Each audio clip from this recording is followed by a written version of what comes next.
आज हम बेंजीन के जो इलेक्ट्रोफिलिक सब्स्टिट्यूशन रिएक्शंस हैं वो हम पढ़ने जा रहे हैं और इसमें जो पहला रिएक्शन है वो है हेलोजिनेशन।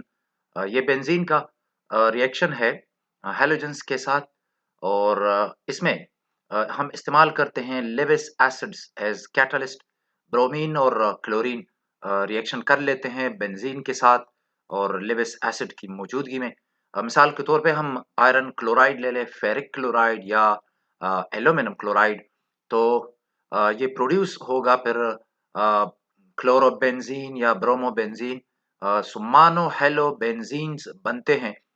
हम ले लेते हैं, ये है बेंजीन का एक कंट्रीब्यूटर। क्लोरीन है, नॉन पोलर है। बेंजीन में खुद पाई इलेक्ट्रॉन क्लाउड है और यहाँ पर जो क्लोरीन है, तो दोनों क्लोरीन एटमों में यानी हर एक क्लोरीन एटम के पास 3 लॉन पेयर्स हैं। 3 लॉन पेयर्स हैं, तो बजाते खुद ये भी न्यूक्लियोफाइल है, लेकिन ये लेविस एसिड है। इधर एल्यूमिनियम क्लोराइड, एल्यूमिनियम दूसरे पीरियड से बिलोंग करता है, तो इसका दूसरा शेल है और इसने 3 सिंगल बॉन्ड बनाए हैं क्लोरीन के साथ। सो जब इसने 3 सिंगल बॉन्ड बनाए तो ये टोटल के हो गए 3 2s आर 6, तो 6 इलेक्ट्रॉन हैं। चूंकि एल्यूमिनियम का ये दूसरा शेल है, तो लिहाजा ये 8 इलेक्ट्रॉन्स को एकोमोडेट कर सकता है, लेकिन इसके कंपाउंड में एल्यूमिनियम के वैलेंस शेल में 6 इलेक्ट्रॉन्स हैं।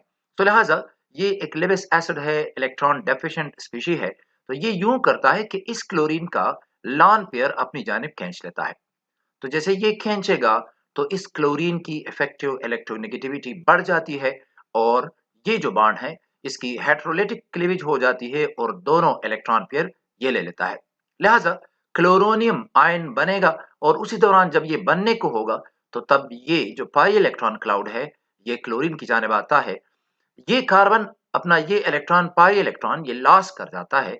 लिहाजा यहाँ पे पॉजिटिव चार्ज अपीयर होगा और क्लोरीन जो है वो इसके साथ बॉन्ड बना लेता है। यानी ये जो आप देख रहे हैं ये वाला, ये एक फिनोनियम आयन है, सिग्मा कॉम्प्लेक्स है। और पिछली वीडियो में हमने बात की थी कि इसके कंट्रीब्यूटर्स होते हैं, तो आपने पेपर में इसके पर कंट्रीब्यूटर्स तीनों बनाने हैं। ठीक है, तो अब के ये कार्बन पॉजिटिवली चार्ज है और हाइड्रोजन इस कार्बन के साथ अटैच है। वैसे तो इन सारे कार्बन के साथ जो बेंजीन के हैं उनके साथ हाइड्रोजन एटम्स अटैच हैं, ये पॉजिटिवली चार्ज है। तो ये इस कार्बन से इलेक्ट्रॉन खींचेगा और ये कार्बन अपने हाइड्रोजन से इलेक्ट्रॉन खींचता है, तो इस हाइड्रोजन पे पार्शियल पॉजिटिव चार्ज आ जाता है। अब होगा ये कि ये क्लोरीन चूंकि इसके साथ अटैच हो चुका है, सो ये बन गया है AlCl4। AlCl4 और इसमें एल्यूमिनियम पे होगा नेगेटिव चार्ज, यानी इधर आप देख सकते हैं ये है एल्यूमिनियम क्लोराइड और क्लोरीन के साथ इसने बॉन्ड बना दिया। अब ये एक टेट्राहेड्रल आयन है, बिल्कुल मीथेन की तरह, लाइक कार्बन है और फिर 4 हाइड्रोजन अटैच हुए। तो ये है AlCl4 और टेट्राहेड्रल है। एल्यूमिनियम इसमें sp3 हाइब्रिडाइज्ड है और एल्यूमिनियम पे नेगेटिव चार्ज है। तो जब ये क्लोरीन जो होगा वो आता है, इस हाइड्रोजन को रिमूव करता है एज ए प्रोटॉन, तो ये क्लोरीन इस एल्यूमिनियम से वही इलेक्ट्रॉन वापस ले लेता है जो इसने दिया है। तो जब इस हाइड्रोजन को ये रिमूव करता है एज ए प्रोटॉन, तो ये बन जाएगा HCl। ये जो मैंने माइनस लिखा है इसका मतलब कि ये प्रोडक्ट बना और प्लस ये प्रोडक्ट, लेकिन इसको इन्हें एज ए बाय प्रोडक्ट कर दिया, यहाँ पे लिख दिया। ये बन गया है क्लोरोबेंजीन। सो ये क्लोरोबेंजीन है और इस तरह अगर आप ब्रोमीन इस्तेमाल करेंगे तो फिर ब्रोमोबेंजीन बनेगी और उसके लिए भी आप लेविस एसिड कैटलिस्ट के तौर पे इस्तेमाल करेंगे। और ब्रोमीन वाटर ब्राउन कलर का होता है और उसका जो कलर है ब्रोमीन वाटर का वो फिर गायब हो जाता है। तो आप चाहें तो वो रिएक्शन में लिख सकते हैं। नेक्स्ट हम बात कर लें नाइट्रेशन की। नाइट्रेशन जो है तो ये नाइट्रोनियम आयन के साथ रिएक्शन है। Nitration, benzene reacts with concentrated nitric acid in the presence of concentrated sulfuric acid to produce nitrobenzene. Sulfuric acid reacts with nitric acid to produce a strong electrophile called nitronium ion. Strong क्यों है, कैसे ये produce होता है, इस पे बात कर रहे हैं। स्ट्रॉन्ग इलेक्ट्रोफाइल इसलिए है कि नाइट्रोजन की बहुत ज्यादा इलेक्ट्रोनेगेटिविटी है, तो ये इलेक्ट्रॉन को खींचता है। फिर नाइट्रोजन के साथ ऑक्सीजन भी अटैच हो गए और वो भी आप जानते हैं कि ऑक्सीजन भी बहुत ज्यादा इलेक्ट्रोनेगेटिव है। तो मतलब ये हुआ कि ये जो, और फिर सोने पे सुहागा ये कि नाइट्रोजन पे पॉजिटिव चार्ज भी आ गया। तो इसका मतलब कि ये जो पूरा ग्रुप है ट्राई एटॉमिक जो नाइट्रोनियम आयन है, ये इंतहाई स्ट्रॉन्ग इलेक्ट्रोनेगेटिविटी रखता है, इलेक्ट्रॉन के लिए ये कशिश रखता है। तो ये बड़ा स्ट्रॉन्ग इलेक्ट्रोफाइल है। कैसे प्रोड्यूस होता है हम इस पे बात कर लें। ये सल्फ्यूरिक एसिड का एक सादा सा मैंने स्ट्रक्चर बना दिया है। तो सल्फ्यूरिक एसिड का हाइड्रोजन और नाइट्रिक एसिड का OH ग्रुप ये बाहर मिलके H2O बनाते हैं। होता ये है कि ये ऑक्सीजन जो है इस पे दो लान पेयर है, ये बिल्कुल पानी की तरह है ना, लाइक HOH HOH। तो यहाँ पे HO और NO2 है, तो इस पे दो लान पेयर्स हैं और वो एक लान पेयर इस हाइड्रोजन को मिलता है। तो ये एज ए ऑक्सीजन पे पॉजिटिव चार्ज आएगा, तो ये यहाँ से फिर ये इलेक्ट्रॉन जो है ये वाले ये ऑक्सीजन ले लेता है बिकॉज इस पे पॉजिटिव चार्ज आया। तो और साथ साथ इसने इलेक्ट्रॉन उधर दिया, तो हाइड्रोजन को रिमूव किया एज ए प्रोटॉन, तो ये बना H2O, ये बना बाइसल्फेट आयन, ये बना नाइट्रोनियम आयन। ये आप देख रहे हैं, बाइसल्फेट बना, H2O बना और नाइट्रोनियम आयन बना। मैं जरा इनके स्ट्रक्चर पे बात कर लेता हूं बिकॉज जरूरी होता है स्ट्रक्चर का जानना।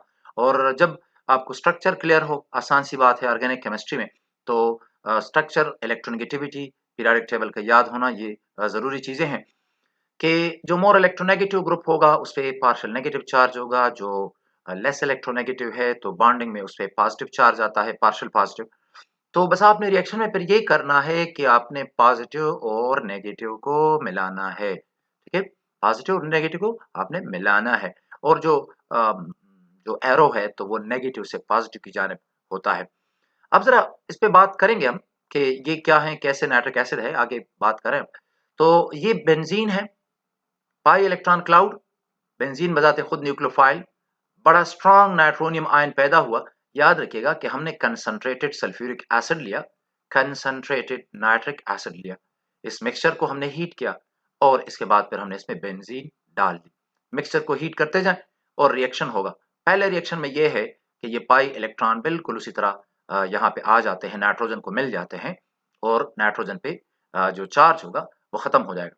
लेकिन चूंकि दोनों इलेक्ट्रॉन, ये बॉन्ड इधर था और अब ये बॉन्ड यहाँ से खत्म होके इस कार्बन का इसके साथ बॉन्ड बना। ये आप देख रहे हैं, ये कार्बन का ये जो बॉन्ड था, यहाँ पे पाई बॉन्ड मौजूद था, इन दोनों का यहाँ पे पाई बॉन्ड था और वो बॉन्ड खत्म होके इस हाइड्रोजन के साथ ये बॉन्ड बना। तो नाइट्रोजन ने तो इलेक्ट्रॉन पेयर लिया, इसका पॉजिटिव चार्ज खत्म हुआ, लेकिन इस कार्बन ने अपना इलेक्ट्रॉन लॉस कर दिया है, तो इस पे पॉजिटिव चार्ज आया। ये फिनोनियम आयन है, सिग्मा कॉम्प्लेक्स है, जिसके 3 रेजोनेंस कंट्रीब्यूटर्स हैं और वो आपने बनाने हैं। अच्छा, अब ये कार्बन हस्बे मामूल आप जानते हैं पॉजिटिव है और इस हाइड्रोजन पे पार्शियल पॉजिटिव चार्ज है। तो आने वाला ये देखिए ना, बाइसल्फेट, अब वो न्यूक्लियोफाइल है, तो वो न्यूक्लियोफाइल इस हाइड्रोजन को रिमूव करेगा और बना देगा सल्फ्यूरिक एसिड और साथ साथ बनता है क्या, नाइट्रोबेंजीन। नाइट्रोबेंजीन इस तरीके से बन जाती है, किससे, सल्फ्यूरिक एसिड और नाइट्रिक एसिड के मिक्सचर को आप ले लें, concentrated sulphuric acid, concentrated nitric acid, और मिक्सचर को हीट कर लें तो उसमें नाइट्रोनियम आयन और बाइसल्फेट आयन और पानी उसमें बन जाएगा। और फिर आप उसमें बेंजीन डाल के हीट करते जाएं तो आपके पास नाइट्रोबेंजीन बनेगी, कि जिसको आप पानी से बड़ी आसानी के साथ सल्फ्यूरिक एसिड से आप अलग कर सकते हैं। तो यहाँ पर हम जरा इन स्ट्रक्चर्स की बात भी कर लें। देखिए, सल्फर तीसरे पीरियड का मेंबर है, पीरियोडिक टेबल तीसरे पीरियड, पीरियोडिक टेबल के तीसरे पीरियड का मेंबर है। सो इसका तीसरा शेल है, मतलब इसका जो वैलेंस शेल है वो तीसरा शेल है। सो ये एकोमोडेट कर सकता है, तीसरे शेल में 18 इलेक्ट्रॉन्स आ सकते हैं। और ऑक्सीजन दूसरे पीरियड में है और इसका दूसरा शेल है आखिरी, तो ये 8 इलेक्ट्रॉन एकोमोडेट कर सकता है। तो ऑक्सीजन जो है वो इस तरह सिर्फ 8 ही इलेक्ट्रॉन एकोमोडेट कर देगा। लेकिन याद रखें सल्फर जो है वो वैलेंस शेल एक्सपेंशन इसमें हो जाती है, वैलेंस शेल एक्सपेंशन। केमिस्ट्री में हम accommodating more than 8 electrons in the valence shell, इसको हम इस फिनोमेनन को हम कहते हैं वैलेंस शेल एक्सपेंशन। तो सल्फर का तीसरा शेल है और 18 इलेक्ट्रॉन आ सकते हैं। सो देखिए सल्फर ने एक बॉन्ड ये बना, एक ये बना, दो बनाए, दो ये हो गए तो टोटल के 4 बॉन्ड हो गए और दो ये हैं तो टोटल के इसके 6 बॉन्ड्स हो गए हैं। एक बॉन्ड में चूंकि एक इलेक्ट्रॉन पेयर है यानी 2 इलेक्ट्रॉन्स हैं तो 6 बॉन्ड्स हैं और इसमें 6 2s आर 12 12 इसके 6 बॉन्ड्स हैं और 6 2s आर 12 तो ये 12 इलेक्ट्रॉन्स इसके वैलेंस शेल में आ गए। ये सल्फ्यूरिक एसिड है। फिर नाइट्रिक एसिड है। जरा देखिए नाइट्रिक एसिड में ये एक कोऑर्डिनेट कोवेलेंट बॉन्ड है, लेकिन बॉन्ड एनर्जी में और बॉन्ड लेंथ में सब में कोवेलेंट बॉन्ड और कोऑर्डिनेट कोवेलेंट बॉन्ड एक जैसे होते हैं। तो ये नाइट्रिक एसिड है, नाइट्रोजन का डबल बॉन्ड उधर, इधर सिंगल बॉन्ड, फिर हाइड्रोजन है इधर, इसके साथ ऑक्सीजन का सिंगल बॉन्ड है और इसमें फिर भी एक लॉन पेयर रह गया है। नाइट्रोजन 5वें ग्रुप से है, दूसरे पीरियड में है, तो इसके 2 शेल्स होते हैं और 5 वैलेंस इलेक्ट्रॉन्स हैं। तो एक शेयर किया, दूसरा किया, तीसरा कर दिया, तो 3 इलेक्ट्रॉन शेयर कर दिए, एक इलेक्ट्रॉन पेयर रह गया, तो वो इलेक्ट्रॉन पेयर इसको डोनेट कर जाता है। ये चार्जेस जो है तो ये फॉर्मल चार्जेस कहलाते हैं। ये पॉजिटिव और -1 और +1 बिकॉज ऐड हो गए तो टोटल मॉलिक्यूल पे 0 चार्ज है। लेकिन ये भी याद रखिएगा कि सल्फ्यूरिक एसिड और नाइट्रिक एसिड में रेजोनेंस है। मैंने इनके एक एक कंट्रीब्यूटर बनाए बिकॉज यहाँ पे हमने इनकी रेजोनेंस नहीं डिस्कस करना, बल्कि हमने ये डिस्कस करना है।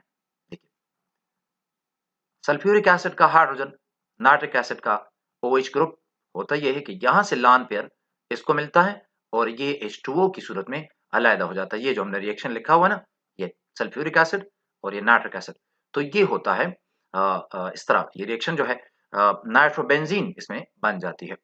नेक्स्ट हम सल्फोनेशन पे बात करेंगे।